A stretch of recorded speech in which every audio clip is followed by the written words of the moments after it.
Hi, there in Chicago, Mel here. The voice crying out from the wilderness of Malibu to lend that voice for your support and encouragement at your rally today. The Coalition for Canceled Priests.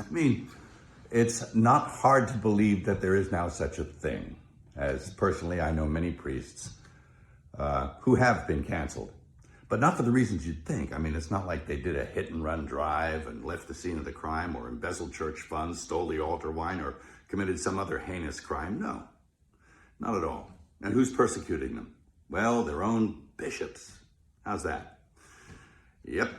Who are they? Well, they're a pack of men who generally passively sit by and tolerate any kind of nonsense. But if one of their priests utters something that resembles orthodoxy, well, then they spring into action, they reprimand him, and they bully him and do their best to cancel him. And it succeed. They drum him out of the service, off he goes. I'm really sorry about that.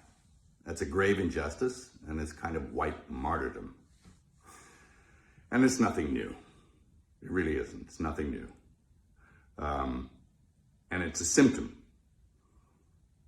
It's a symptom of a very deep sickness that afflicts the church. It did not happen overnight. If anyone's familiar with the missives of Archbishop Vigano, he says that the seeds of erosion of the church were sown with the reforms of Vatican II, and I agree with him. He suggests even that we scrap the whole thing and go back and do it the way it was before. And it was a pastoral council after all. There was nothing wrong. It didn't need to be fixed. They were doing pretty well. At any rate, and I've had my own run-in with the bishops. Who are they? Well, I remember when I directed The Passion, I went to the USCCB to get support for the film. And those men couldn't get away from me fast enough. And all but a few of them turned their back on me. And it was pretty telling about who they were. A pretty insipid bunch. And it doesn't look like anything's changed. Geez, I remember back in the 70s, old priests, good priests, who were bullied and persecuted by their bishops. There was a rash of it back then also, and it was because they wanted to maintain what it was that they were ordained to do. They didn't want to go along with the new liturgy and the reforms of Vatican II, and so that they were really heavily leaned on. It was never abrogated, the old Mass, never, and it still hasn't been. You can't. It's protected by quo primum. But they were bullied and badgered and put in insane asylums, and it was pretty sad to watch.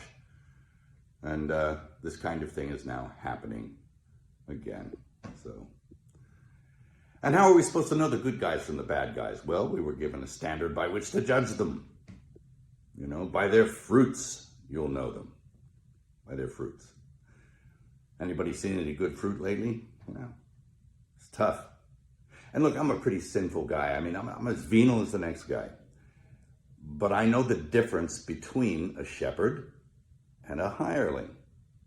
And I think that the vast majority of these bishops are just a bunch of hirelings. And my question is, who's hiring them? I don't think it's Jesus. Is it Francis? Who's hiring Francis? Is it Pachamama? I think you need to look at the whole institution.